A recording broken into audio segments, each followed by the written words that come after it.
Hey, Gents fans, Matt Sasser here, and I'm joined by head coach Bryan Erikson following the Generals 6-5 overtime win against the Maryland Black Bears. And coach, a hard-fought win. What are some of your takeaways from this contest? Yeah, I mean, I thought it stinks that we gave up a 2-goal lead 2 nights in a row, but a win's a win, and we're not gonna say no to it. I thought the fact that we didn't score a 5-on-5 goal all weekend was kind of the difference between us being in overtime and not being in overtime. Right? We scored 2 shorties and 4 power play goals today. We scored 3 power play goals yesterday. I mean, yeah, great job for special teams that's struggling, but at the end of the day, 5-on-5 hockey is where we should be dominating because our forecheck is electric, and I feel like we can really wear down the defense and turn them. And I just didn't think, we did enough of that for 60 minutes. Granted, the refereeing was a legit nightmare. I mean, an absolute horrendous experience out there. So it was hard to get into a flow of a game with 18 minors called for God knows what. But it is what it is. We both got to play with the same set of rules, and they scored 5-on-5 goals and we didn't. So at the end of the day, it's great to get a win. I'm glad some guys stepped up. We had some big games from some guys that, we've been hoping that they're going to step up, and it was nice to see, so, Jake Dunlap had 2 shorthanded goals, which was huge. And, I feel like our penalty kill has been really good. And then on our power play, it was really nice to see, Paul Minahan run that and, had a goal and 2 assists, and, Dunlap with 4 points, and we had David Andrzejczyk with 3 points. Just it continues to be the same guys that are getting hot are staying hot. So it's good. A win's a win. Yeah, you mentioned Paul Minahan, Jake Dunlap also. Matthew Bozer having a fantastic game as well. Elaborate a little bit more on the performance of those 3 guys, not only tonight, but over the past couple of games as well. Yeah, I mean, they've both, it's a very, those are younger guys that, we're relying on to be, 2-3 year guys. And it's nice that they're, acclimating to the league and playing really well. Like Matty Bozer is a guy that, he got cut from another NA team. He was in the NCDC, and then, he was at home, and we brought him in off the street, and, that was Matt Dibble, and Matt Dibble just loves the kid and loves the way he works, and he's come in here and he's done that, and he's moved up the lineup and found a home with David Andrzejczyk and Jonathan Young, which is probably our best line. And then, Danny Paul Minahan, he's obviously a high-end 03 that easily could have stayed in midgets and dominated, but instead tried to come up here and improve his game at the NA level. And, big kid, but not strong yet. Doesn't have that man strength, and he's just starting to find his game. He's just figuring it out.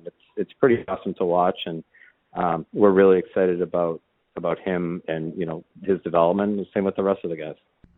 Yeah, you said Paul Minahan in 03. You got a lot of 02s, even in 04 in Matty Sutter. What does it mean to have a young team like this, not only heading into the rest of this season, but the future as well? Well, I mean, the best part about having young guys is obviously, they can come back if they don't go to the USHL or, go into school early. But the idea for us is, you want veteran guys. You have Adam Smith, who's an 02, who's in the second year. And, maybe they're not old for the league next year, but they're experienced. There's nothing that can prepare you to play in the NA like playing in the NA. So it doesn't matter if you're in 03 or 04, the next year has just become so much easier.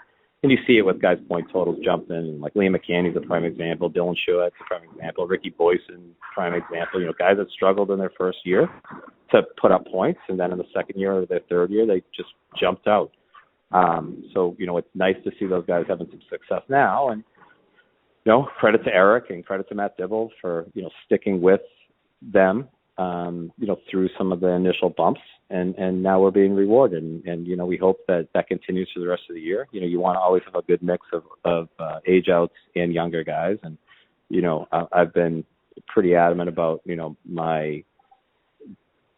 how much I appreciate, Liam McCanny and Tyler Cooper and Ricky Boyson and Dylan Schuett and, I don't even know who I'm forgetting, Hunter Olson, and I don't know who my other OO is, Jonathan Young, So at the end of the day, I love those guys, and they're Generals forever, but we also got to get the next crew ready. And, we're pretty excited about what the future's got.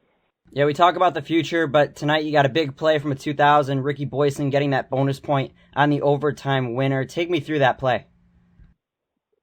Yeah, so we, luckily, we had saved our timeout, and we got that 4-on-3 power play, and we just drew up basically a simple structure of using our guys that we feel the most comfortable with, trusting them with the puck, and we just try to push guys through and drive through lanes and create some confusion. And, the crazy part, that's Ricky's 9th goal of the year, but it's his 6th game-winning goal, and that's why he's on the ice, because for some reason he's just got an incredible knack for scoring game-winning goals. And, it's a big-time play by a big-time player, and really pumped for him that, he's kind of getting back.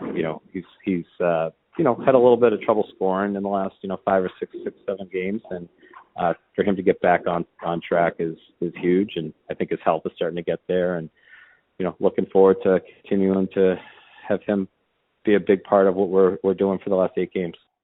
You mentioned the last 8 games. This upcoming week, you have a set against Maine. You haven't faced them since early March, haven't faced them on home ice since early November. What needs to happen this week in practice to build off of this win heading into next week? Yeah, it's a tough transition. We're going from a lot of, heavy play on the walls and heavy play on the boards, and, to a really kind of a team that excels in transition and can put up goals in a hurry, right? So we've got to really kind of tighten up some stuff, because we gave up some goals in transition this weekend that I didn't like. They're just very high powered. They can score from any line, at any point. And, we just got to be ready, and Hugo's got to be locked in, and we've proven before that we can play with them, but they've also gotten better, and I think we have too. So it's going to be a good test to play a team that, we've played a ton, but haven't seen in a while. Yeah, I'm sure both teams getting ready to play each other, considering you guys haven't seen each other in quite some time. Coach, awesome interview. Thank you so much, and good luck this weekend to practice heading into next week. All right. Thanks, Matt.